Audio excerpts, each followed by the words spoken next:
श्री सद्गुरुदेव परमात्मने नमः। श्री रामचंद्राय नमः। आप श्री सद्गुरुदेव की सन्निधि में हैं। श्री गुरुदेव की सन्निधि के दूसरे भाग से कुमारी कुमुदिनी बेन ने जो भी गुरुदेव से बातचीत हुई थी, वो जो प्रसंग हुए थे, उसके बारे में हमने गुरु महिमा का प्रकरण बनाया है। उसमें यह सब सम्मिलित किया जा रहा है। अब आगे कुमुदिनी बेन ने श्री गुरुदेव की साधना भूमि, इसके बारे में श्री गुरुदेव से पूछा था। कुमुदिनी बेन ने पूछा, आपकी साधना भूमि कहाँ? श्री गुरुदेव ने कहा, सर्वप्रथम गलता जी है। वह जयपुर के अंतर्गत 8-9 मील पर है।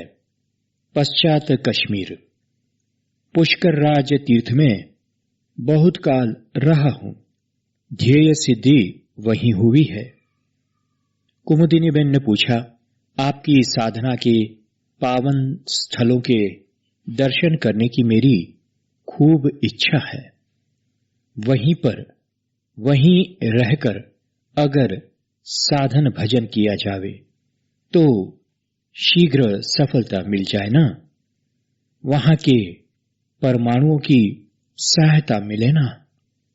श्री गुरुदेव ने कहा, साधन सिद्धि में शीघ्र परिणाम लाने वाले अच्छे परमाणुओं को लेकर स्थान विशेष का प्रभाव अवश्य है, परंतु मुख्य बात है अपनी तीव्र लगन की।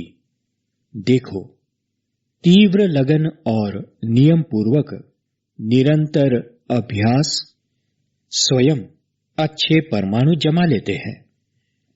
तुम्हें साधन स्थलों के दर्शन की इच्छा हो रही है, यह अच्छी बात है, परंतु सुनो तो, तुम्हारे मन का ठिकाना नहीं। आज इच्छा बताती हो, लेकिन कुछ काल के बाद और कुछ कह दोगी तो। अभी बंबई में तो तुमने कह दिया था कि मेरे से संपर्क नहीं रखोगी, परंतु अभी तो और बढ़ाती जा रही हो। अच्छा सुनो, पुष्कर राज तो सर्व तीर्थों के गुरु है, तीर्थराज है। मेरे लिए तो मेरे श्री पतितपावन जी भगवान की परम पावन तपस्थली है। श्री पुष्कर राज में अगर कोई एक निष्ठा से व एक लगन से साधना करे तो फल सिद्धि निश्चित होती है। वहां के परमाणु अत्यंत शांत और समर्थ है। साधन भजन न करते हुए भी पुष्कर वास करने पर जागृत जीव को ऊंची दशा प्राप्त हो जाती है। मन के परमाणु चौकस बदल जाते हैं।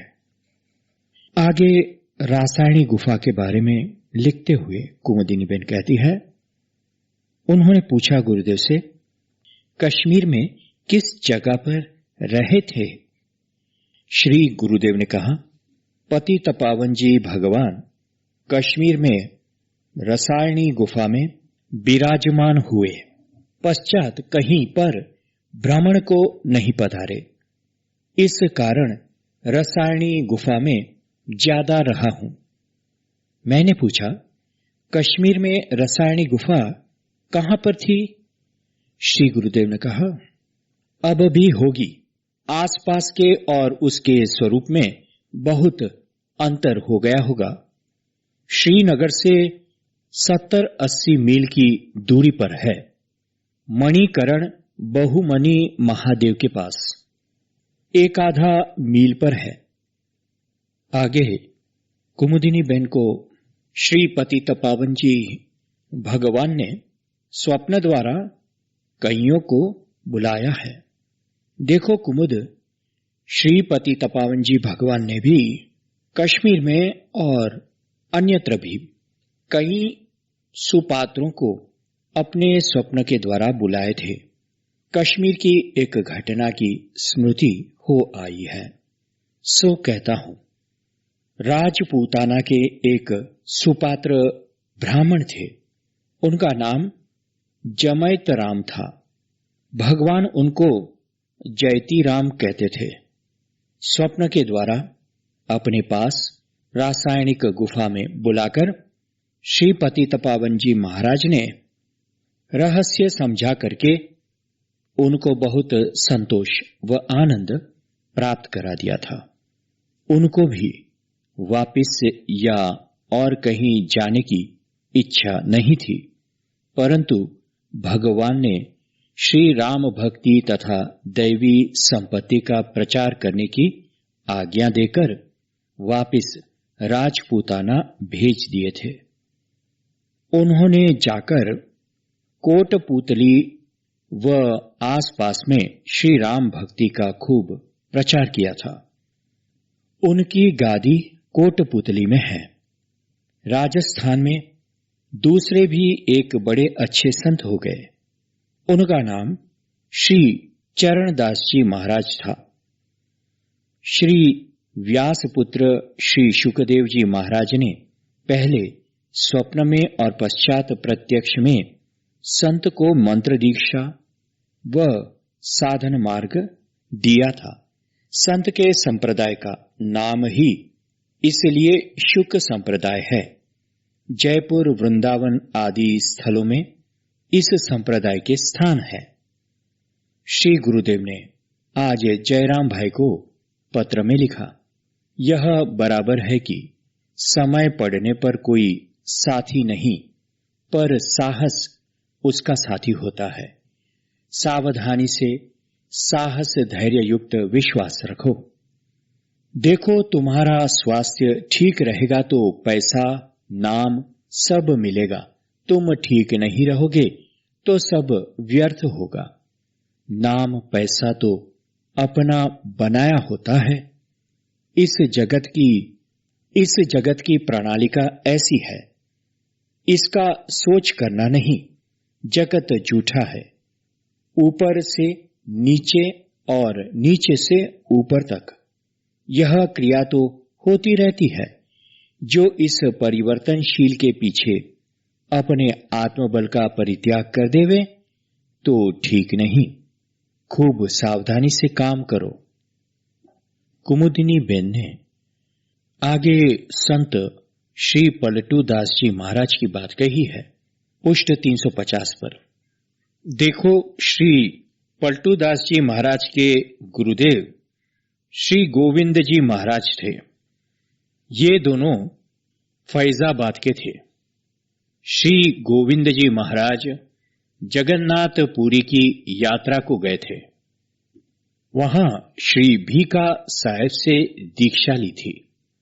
भीखा साहेब के गुरु गुलाल साहब, श्री गुलाल साहब के भी श्री गुलाल साहब के श्री बुल्ला साहब, श्री बुल्ला साहब के श्री यारी साहब, श्री यारी साहब के गुरु श्री वीरू साहब, श्री वीरू साहब की गुरु देवी श्री बावरी साहिबा, श्री बावरी साहिबा के गुरु श्री मायानंद आचार्य जी महाराज और श्री मायानंद आचार्य जी महाराज ने श्री कबीर जी महाराज से संत मत की योग दीक्षा ली थी।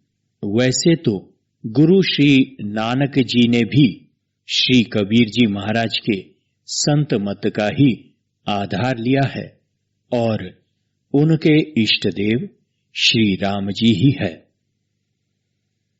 देखो तो, एक बात बतलाता हूं। मैं जो एक दो दोहा बार बार बोल देता हूं, वह दोहा बावरी साहिबा ने लिखा है।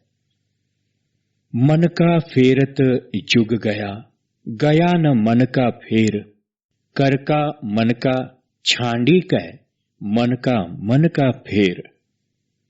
जप माला छापा तिलक, सरै न एको काम, काचय मन नाचय वृथा, साचय राचय राम।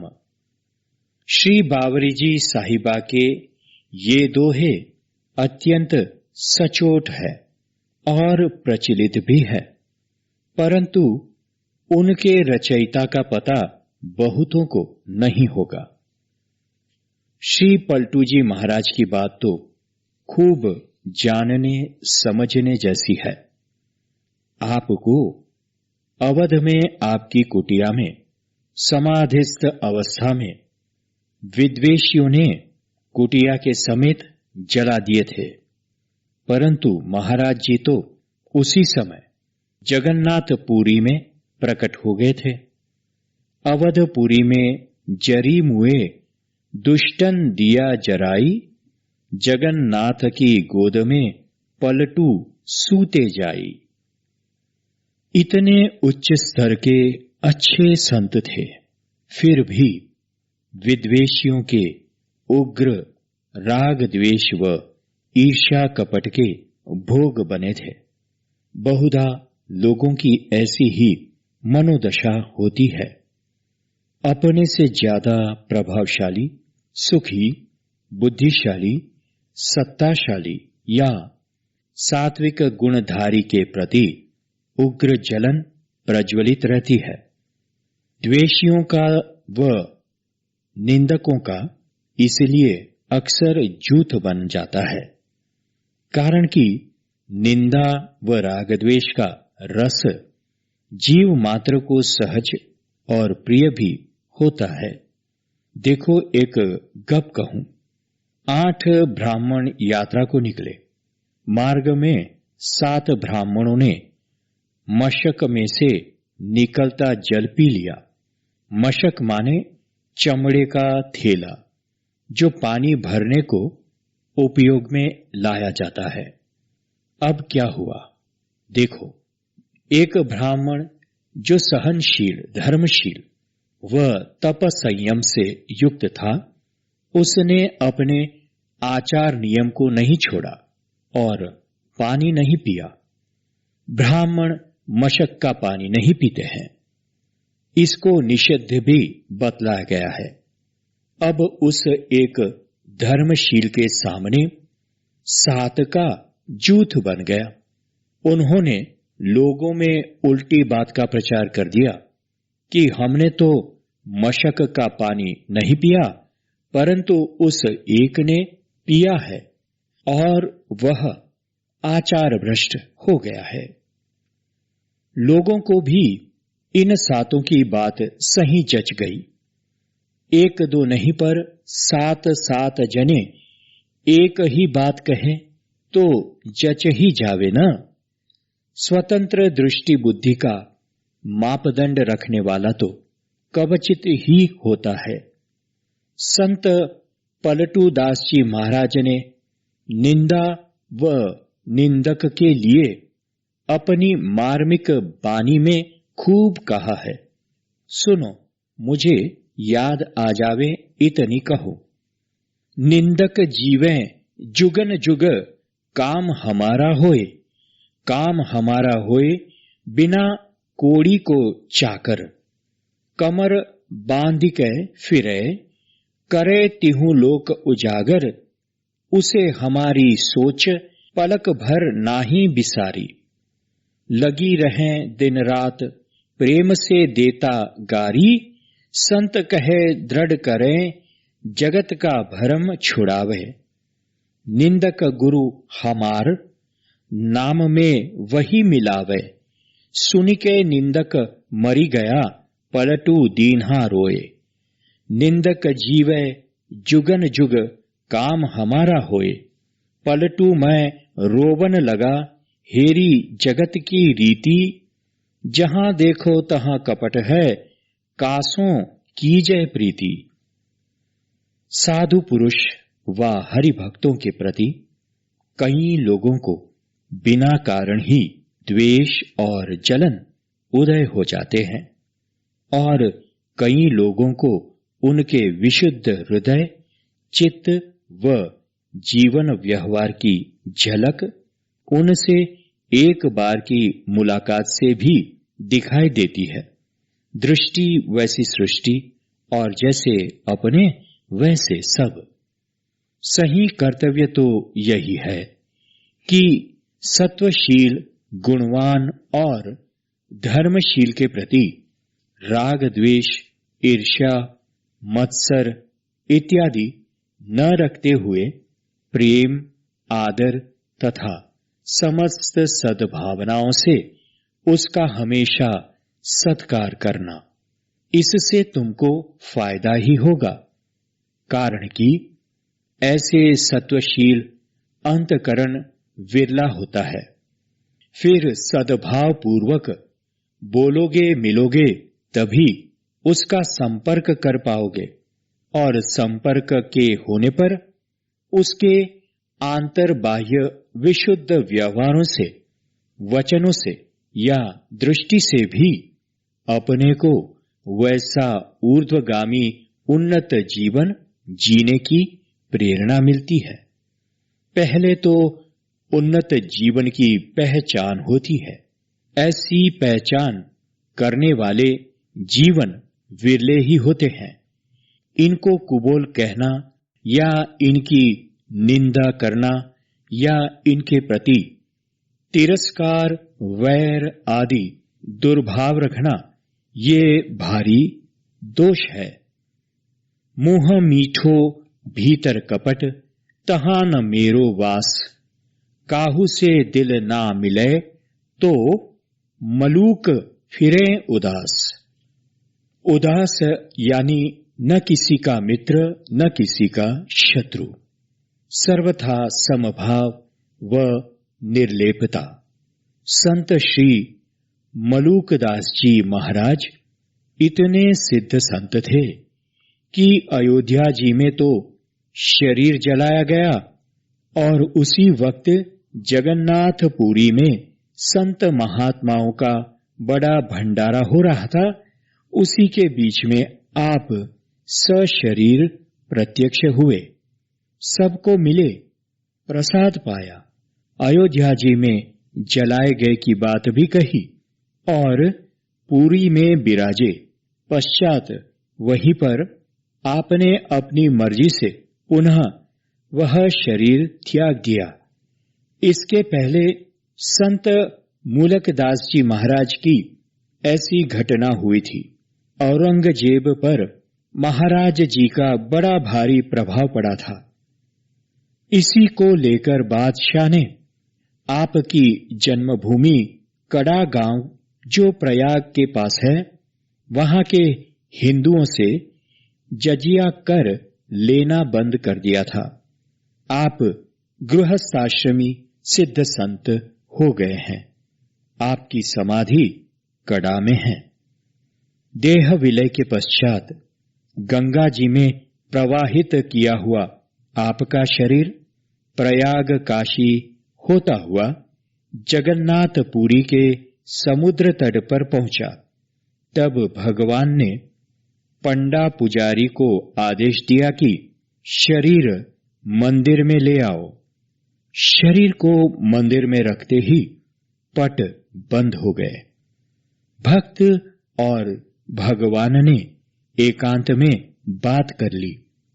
संत जी ने मांगा कि जगमोहन से पानी बाहर ले जाने वाले नाले के पास मेरा स्थान रखा जाए। आपके नैवेद्य की चावल दाल से बनी हुई मोटी रोटी का प्रसाद मुझे नित्य प्रति दिया जाए। इस प्रकार नित्य श्री चरणामृत की मांग की और दूसरी मांग से नित्य श्री प्रसाद भी मांग लिया। संत मलूकदास जी का टुकड़ा बहुत प्रसिद्ध है। मलूकदास जी ने भगवान से प्रार्थना की कि भगवद प्रसाद मुझे नित्य प्रति मिलता रहे, यही मैं चाहता हूं। तब भगवान ने अत्यंत प्रसन्नता से तथास्तु कहा और पुजारी को आदेश दिया कि अभी से मलूकदास जी का स्थान मेरे बगल में है। प्रसाद आज से सम्यक महाप्रसाद तभी होगा जब मलूक को प्रसाद का नैवेद्य लगाया जाएगा और बाद में भक्तों में बांटा जाएगा। अभी तक श्री मलुक महाराज का स्थान जगन्नाथपुरी में मंदिर में भगवान के पास ही है और प्रसाद भोग नियम पूर्वक लगाया जाता है। भगवान जगन्नाथ जी के महाप्रसाद के साथ संत मलूक दास जी महाराज का प्रसाद भी दिया जाता है। श्री कबीर जी महाराज ने अपने उत्तराधिकारी संत श्री धर्मदास जी महाराज को भी स्वप्न में सूरत शब्द योग की रहस्य क्रिया समझाई थी। दीक्षा तो प्रत्यक्ष में मथुरा जी में ही दी थी। आगे पुष्ट 355 पर श्री गुरुदेव का बाबू भाई जादव जी भाई को पत्र। 20 मई 1952 श्रीनाथ प्रसाद भावनगर। श्री गुरुदेव रात्रि को भावनगर पधारे। स्नान भोजन से निवृत्त होकर डाक देखते रहे। एक पत्र पढ़कर श्री गुरुदेव ने कहा, देखो इसका नाम है भगवद इच्छा। मेरा पत्र पहुंचने पर भी जादव जी भाई को नहीं पहुंचा। उसके पुत्र बाबू भाई ने लिखा है कि आपका पत्र 14/5/52 का सुबह 8 बजे पहुंच गया था, परंतु उस समय पिताजी का स्वास्थ्य विशेष गंभीर हो चुका था, इसलिए मुनीम जी ने डाक नहीं दी थी। पिताजी 9 बजे साकेत धाम पधारे और सारी क्रिया संपन्न हो जाने के पश्चात दोपहर में डाक देखी, तब आप श्री का कृपा पत्र पढ़ा। श्री गुरुदेव ने बाबू भाई का पत्र देते हुए कहा, कुमुद आगे का तुम पढ़ो और कल जवाब देना है, इसका स्मरण दिलाना के जादव जी भाई ने मुझे बंबई में कहा कि मेरे शरीर त्याग समय की सूचना कृपा करके आप मुझे दे, यह मैं चाहता हूं। तब मैंने कहा था कि मैं कोशिश अवश्य करूंगा। मैंने पत्र को आगे पढ़ा।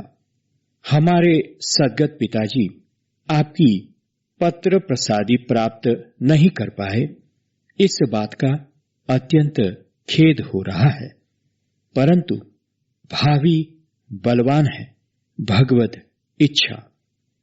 आपके कथन अनुसार जो होने वाला था वही हो गया है। अब आपकी पवित्र शरण में हमारे अंतकरण शोक त्याग कर धैर्य धारण करने का बल प्राप्त करे, ऐसी कृपा करे। आपके आशीर्वाद हमारे पूज्य पिताजी की तरह हमारे परिवार के ऊपर सतत बरसते रहे और हमें सन्मार्ग में संलग्न करते हुए प्रभु भक्ति का लाभ प्रदान करे, यही हार्दिक प्रार्थना है। आपकी सेवा का लाभ चाहता हूं। 21/5/52 को श्रीनाथ प्रसाद भावनगर। श्री गुरुदेव ने बाबू भाई उर्फे मगन भाई को उत्तर देते हुए पत्र लिखा। प्रभु इच्छा, मेरा पत्र उनको यदि 1 घंटा पहले मिलता तो उत्तम, कारण उनको शांति होती। उनका मेरे से वचन था कि 1 घंटा पहले सूचना मिलनी चाहिए, पर न हो सका। अब उनकी ओर से चिंता न करना। वह बड़े शांत और विचारवान थे। वह शांति का अनुभव अवश्य करेंगे। कुटुंब धैर्यपूर्वक भविष्य पर विचार करे, शेष मिलने पर। अब यहां इसी प्रकरण में चौथे वीडियो में यह जो जादव जी भाई को पत्र लिखा था वह बताया था, तो एक बार मैं वह पत्र फिर पढ़ लेता हूं। करीब 5-10 मिनट तक बिल्कुल मौन विराजे रहे गुरुदेव। बाद में कहा, अचानक जादव भाई की स्मृति उठ आई। बंबई के कोलाबा विस्तार में इलेक्ट्रिक हाउस के सामने राजसी ब्रदर्स नाम की कपड़ों की दुकान के मालिक जादव जी भाई श्री गुरुदेव के अनन्य प्रेमी हैं। श्री गुरुदेव ने उनको पत्र लिखा था, प्रिय जादव जी भाई, सादर आशीर्वाद। आपके निमित्त विचार किया है भगवान ने।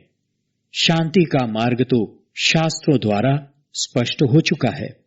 अनुकरण करना अपने को शेष है। अनुकूलता पर निर्भर डैश डैश डैश बस कहकर समाप्त किया। अब ये देखो, इसके अनुसंधान में इसको भी समझ लो। श्री सद्गुरुदेव परमात्मने नमः। श्री रामचंद्राय नमः।